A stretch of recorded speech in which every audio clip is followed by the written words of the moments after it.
दोस्तों नमस्ते। टाइटल देखकर ही आप जरा से भौचक्के हो जाएंगे। नंगा नहाएगा क्या, निचोड़ेगा क्या। महाराष्ट्र में राज्यसभा चुनाव होने वाले हैं। अब मतदान होगा, यह तय हो गया है। न शिवसेना ने अपना उम्मीदवार वापस लिया, न भारतीय जनता पार्टी अपना उम्मीदवार वापस लेने के लिए तैयार थी। दोनों को लगभग विश्वास है कि हम ही चुनकर आएंगे। अब चुनकर कौन आएगा यह तय होगा काउंटिंग के बाद, लेकिन आज तो दोनों के मन में पूरा विश्वास है। मन में है विश्वास, लेकर सब चले तो है, लेकिन किसी एक का विश्वास टूटने वाला है। अब किसका विश्वास टूटेगा? मैं ये कह रहा हूं कि भारतीय जनता पार्टी के पास खोने के लिए कुछ भी नहीं है। भाजपा की अवस्था नंगा नहाएगा क्या, निचोड़ेगा क्या ऐसी है, क्योंकि आज तो भारतीय जनता पार्टी के पास न महाराष्ट्र की सरकार है, न जल्द सरकार आने की संभावना है। अब जो कुछ भी गंवाने के लायक है वो महाविकास आघाड़ी के पास है। अब महाविकास आघाड़ी का खेल ऐसे चल रहा है कि वो जो तार पर चलते हैं ना, बंजारे घूमते हैं, देखो तार पर चलते हैं, एक तार पर एक हाथ में ऐसे लकड़ी होती है और अपने आप को संभाल कर बैलेंस कर कर चलते हैं। इस तरह का खेल इस सरकार को करना पड़ रहा है। देखिए, इस चुनाव में व्हिप जरूर चलता है। पार्टी प्रतोद को दिखाकर ही मतदान करना पड़ता है, लेकिन किसके लिए? यह चीज है भारतीय जनता पार्टी के लिए, शिवसेना के लिए, कांग्रेस के लिए और एनसीपी के लिए। मतलब इन पार्टियों के जो भी कुछ लोग हैं उनको अपने प्रतोद को दिखाकर ही वोट करना पड़ेगा। लेकिन जो छोटी पार्टियां हैं उनके ऊपर तो शिवसेना, एनसीपी या कांग्रेस का व्हिप नहीं चलेगा। जो इंडिपेंडेंट चुनाव निर्दलीय है उनके ऊपर तो किसी का व्हिप नहीं चलेगा, वो तो अपनी मर्जी चलेंगे। और इसीलिए निर्दलीय और छोटे पार्टियों के उम्मीदवारों, वहां एमएलएस को, विधायकों को साथ में लेकर एक होटल में रखने की कोशिश अभी की जा रही है। अब देखिए, भारतीय जनता पार्टी ने तीसरा उम्मीदवार मैदान में उतारकर क्या पाया है?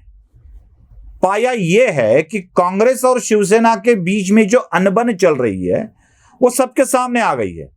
कांग्रेस ने तो खुले तौर पर शिवसेना को बोल दिया है कि आप चाहते क्या हो, एक जगह या सत्ता।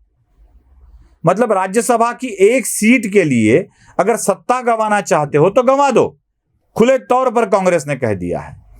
अब ये संसद की सीट के साथ, मतलब राज्यसभा की इस सीट के साथ कांग्रेस को अगर और कुछ ज्यादा चाहिए तो वो है विधान परिषद की 2 सीटें, क्योंकि अभी तुरंत 10 जगहों पर विधान परिषद के चुनाव होने वाले हैं। अब इन एमएलसी चुनाव में 10 सीटें चुन के आनी है। 4 तो बीजेपी के हिस्से चली गई है ऑलरेडी, मतलब 4 जगह पर तो बीजेपी चुनकर आने वाली है।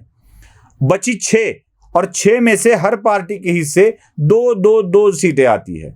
अब इस वक्त जो भी एमएलसीज निवृत्त हो रहे हैं उनमें से एक भी कांग्रेस का नहीं है। मतलब ज्यादा संख्या बीजेपी की है, उसके बाद एनसीपी और शिवसेना की है।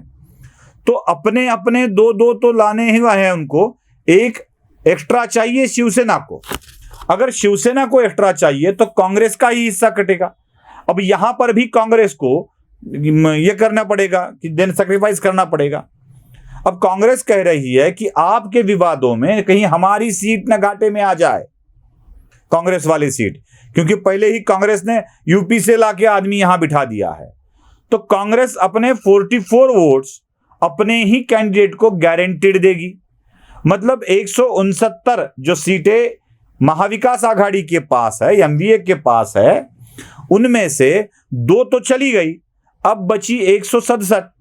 167 में सीटों में से राष्ट्रवादी कांग्रेस, एनसीपी के प्रफुल्ल पटेल को गारंटीड विजय के लिए कुछ ज्यादा वोट चाहिए। वो लगभग 5 वोट ज्यादा मांग रहे हैं कि मेरा 42 का कोटा है, लेकिन 47 मुझे दे दिए जाए निर्धारित करके, इससे मैं आसानी से चुनकर आ सकूंगा। अब प्रफुल्ल पटेल को तो एनसीपी नाराज नहीं कर सकती। अब 5 चले गए, बचे 162। अब 162 में से कांग्रेस के 2, एनसीपी के 5 और खुद संजय राउत को भी चुनकर आने के लिए कुछ ज्यादा वोट चाहिए। 2 भी ले लिए तो बचे 160, और ये 160 सीटें बचती है पूरे 4 कैंडिडेट्स के लिए। अब इसमें कौन कौन शामिल है ये भी देखना पड़ेगा। मैं आपको गिनाता हूं कौन कौन शामिल है। वो समाजवादी पार्टी के 2 विधायक है, अब 160 में से 2 गए, बचे 158। एमआईएम के 2 है, अब बचे 156। बहुजन विकास आघाड़ी के 3 है, तो अब बचे 153। अभी चलो एमआईएम इनके साथ नहीं है तो 2 डाल देते हैं तो 155। शेकाप 1 है, अब बचे 154, और 154 में ये सीटें चुनकर नहीं आ सकती, एक को तो अपनी सीट गंवानी पड़ेगी। समाजवादी पार्टी की शिवसेना के साथ बनती नहीं है, बहुजन विकास आघाड़ी की शिवसेना के साथ बनती नहीं है, शेकाप जिसे शेतकरी कामगार पक्ष कहा जाता है उनकी भी शिवसेना के साथ जमती नहीं है, और कुछ निर्दलीय ऐसे है जो शिवसेना के साथ तो है लेकिन सभागृह में शिवसेना के सदस्य के तौर पर नहीं बैठते हैं, वो इंडिपेंडेंट है। इसका मतलब साफ है कि व्हिप उनके ऊपर नहीं चलने वाला है। और आपको एक बात बता दूं कि भारतीय जनता पार्टी को 13 वोट चाहिए इस सीट को जीतने के लिए। अब इन वोटों की गिनती 13 तक पहुंच जाती है। भाजपा इनमें से कुछ वोट भी पा ले तो भाजपा जीत गई मतलब चुनाव जीत गई ऐसे नहीं बोल रहा हूं मैं। भाजपा जीत गई इसलिए कि आपका गठबंधन अभी एक संघ नहीं रहा है, यह दिखाने में भाजपा कामयाब हो जाएगी। और भाजपा तो यही चाहती है, क्योंकि आगे कुछ भी 10, 5, 6, 7, 8 भी विधायक टूटकर भाजपा के साथ दिखते हैं इस चुनाव में, तो विधान परिषद का चुनाव तो खुले तौर पे नहीं होता है, वो गुप्त मतदान तरीके से होता है जिसमें कोई व्हिप नहीं चलता है। वहां तो भाजपा बड़ी सेंध लगाएगी।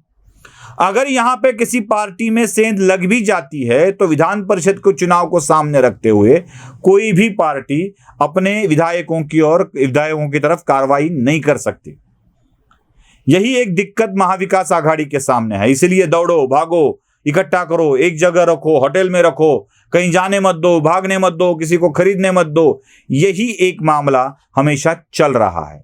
अब देखते हैं भारतीय जनता पार्टी महाविकास आघाड़ी में सेंध लगाने में कामयाब रहती है या खुद को विजयी करने में कामयाब रहती है, या भारतीय जनता पार्टी के मंसूबों को दूर कर महाविकास आघाड़ी ही अपने आप को महाराष्ट्र का बादशाह सिद्ध करती है। देखते हैं, अभी मैदान दूर नहीं है। वीडियो पसंद आए तो लाइक, शेयर और सब्सक्राइब जरूर कीजिएगा। धन्यवाद।